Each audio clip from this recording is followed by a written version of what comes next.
오늘의 사연 시작하겠습니다. 남편이 차를 세우자 나는 무작정 차에서 내렸습니다. 남편은 내가 내리자마자 그대로 차를 몰고 내 눈앞에서 흔적도 없이 사라져 버렸습니다. 매정한 놈내가 지랑 결혼한다고 나 좋다고 결혼만 해주면 손에 물 한 방울 안 묻히고 살게 해준다는 그 좋은 배경에 남자들 다 뿌리치고 결혼해줬건만 결혼을 하고 나니 내가 우선이 아니라 시댁이 우선이고 그 중에서도 제사가 최우선인 사람이었습니다. 아무리 조상님이라지만 죽은 사람한테 뭐 그렇게 정성을 들이는지 지 마누라인 살아있는 나한테는 이렇게 개똥처럼 대하면서 말입니다. 웃기지도 않습니다. 서울로 올라가면 당장 이혼이라 생각했습니다. 요 놈의 입, 요 놈의 주댕이 나는 손으로 내 입을 찰싹찰싹 때렸습니다. 오밤중에 낯선 도로에 지갑이나 핸드폰도 없이 몸만 내쫓겨 오고 가도 못하는 신세가 된 것입니다. 아무리 화가 나도 이성적으로 내 핸드폰과 지갑이 들어있는 가방을 가지고 내렸어야 했는데 밤새 걸어서 서울까지 가야 하는 건가 생각하니 내 신세가 처량했습니다. 모든 일의 화근은 내 입에서 시작되었습니다. 그냥 입 닫고 조용히 갔으면 지금쯤은 집에서 편하게 발 닫고 잠이나 자고 있을 텐데 속이 부글부글 끓어도 끝까지 참았어야 했는데 남편이란 작자가 어떤 사람인지 모르는 것도 아니고 한두 번 당한 것도 아닌데 나는 오늘도 홧김에 성질대로 하다가 남편의 복수에 제대로 당했습니다. 밤이 늦어 도로에 운행하는 차도 없고 길눈이 어두워 여기가 어디쯤인지 얼마나 더 가야 집에 도착할 수 있는지도 모르는 상황에서 남편 욕밖에 안 나왔습니다. 나쁜 놈이 가란다고 진짜 가냐? 싶더군요. 한참을 걷다가 지쳐 길가에 앉아있던 나는 멀리서 반짝이는 불빛을 보고 히치하이킹을 해야겠다고 생각하고는 벌떡 일어났습니다. 10톤 트럭이었습니다. 평소 저런 큰 트럭도 한번 타보고 싶긴 했는데 이런 식으로 타고 싶은 건 아니긴 했는데 그러나 찬밥 더운 밥가릴 처지가 아니었습니다. 설까 싶었지만 간절한 마음으로 머리 위로 손을 들어 마구 흔들었습니다. 그러나 그 차는 나를 그냥 쌩 지나쳐갔고 이런 나쁜 놈아 너도 내 남편이랑 똑같은 놈이다. 저는 트럭에다 대고 고래고래 소리를 질렀습니다. 띡 저만 취해서 트럭이 멈춰 섰습니다. 설마 나를 태워준다는 건가? 저는 냅다 뛰어 트럭으로 가 차 문을 열고 조수석으로 올라탔습니다. 고맙습니다. 아까 뭐라고 하는 것 같던데 뭐라고 한 거예요? 아하 아닙니다. 혹시 어디로 가세요? 나는 서울 양천구로 가는데 어디로 가셔? 그럼 가는 길에 저 강남 가는 길 위에 좀 내려주실 수 있을까요? 뭐 서울 들어가면 내려줄 테니 거기서 날아서 가셔. 네 정말 감사합니다. 근데 핸드폰 지갑 하나도 없어서 돈도 좀 빌려주실 수 있으세요? 뭐 이렇게 없는 게 많고 해달라는 게 많아. 배고프니 밥도 사달라고 하지 그래? 사실 춥고 배도 고프긴 한데 히터 먼저 좀 틀어주실 수 있을까요? 참난 밤새 달려야 해서 히터 틀면 졸려서 곤란한데. 전 밖에서 한참 떨었더니 애처로운 눈길로 쳐다보자 트럭 운전사는 그럼 히터 틀고 길가에 한잠 자고 가야겠네. 안 그래도 나도 졸리던 참이었는데. 그렇게 우리는 도로가에 있는 졸음 쉼터에서 트럭을 세우고 트럭 안에서 눈을 감고 잠을 청했습니다. 저는 기분이 싱숭생숭했습니다.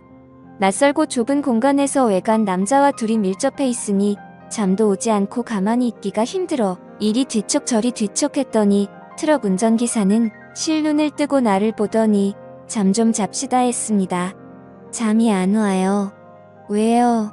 외간 남자랑 있으니 긴장돼서 그런가 봐요. 털끝 하나 손도 안 댈 테니 걱정 마시오.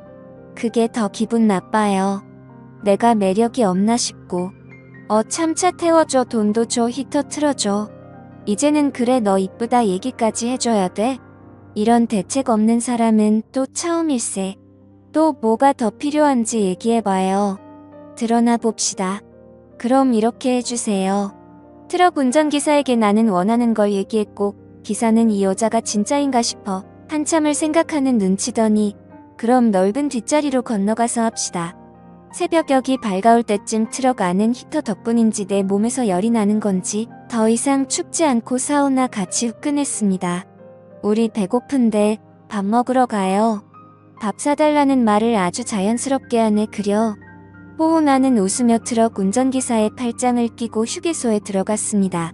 휴게소 식당에 마주 앉아 순댓국을 먹으며 트럭 운전기사가 물었습니다. 무슨 일이 있었길래 오밤중에 도로에 있었던 거예요? 실은 어제 시댁제사 다녀오는 길에 남편하고 싸우고 화내며 내렸어요. 그 나쁜 놈은 그냥 가버리고. 이때다 싶어 저는 트럭 운전기사 아저씨에게 자초지종을 설명하기 시작했습니다. 저는 남편과 제사 지내러 시댁인 경주에 내려갔다 서울로 올라오는 길에 차 안에서 신랑에게 싫은 소리를 좀 했습니다.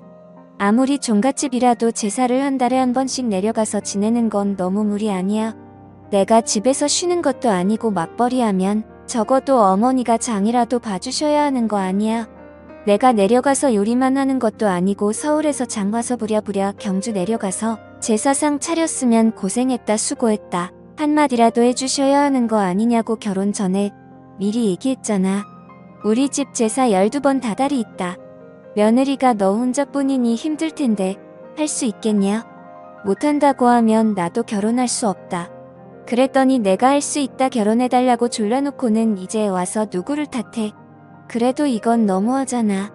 시어머니랑 신우 2명 당신까지 모두 도와주면 그렇게 힘들지는 않을 거라면 난 당신 믿고 결혼한 건데 아버님은 당신 데리고 동네 어른들한테 인사시킨다고 데려가 버리고 어머니는 허리 아파서 못한다. 신우들은 여행 갔다. 애 어려서 못 온다. 결국엔 제사상 나 혼자 다 준비하고 차리는 게 한두 번이야. 엄밀히 말하면 나는 당신의 핏줄도 아닌데 내가 왜 그 고생을 해야 하냐고. 나 식모로 부려먹으려고 결혼한 거야? 그래서 고생 많을 거라고.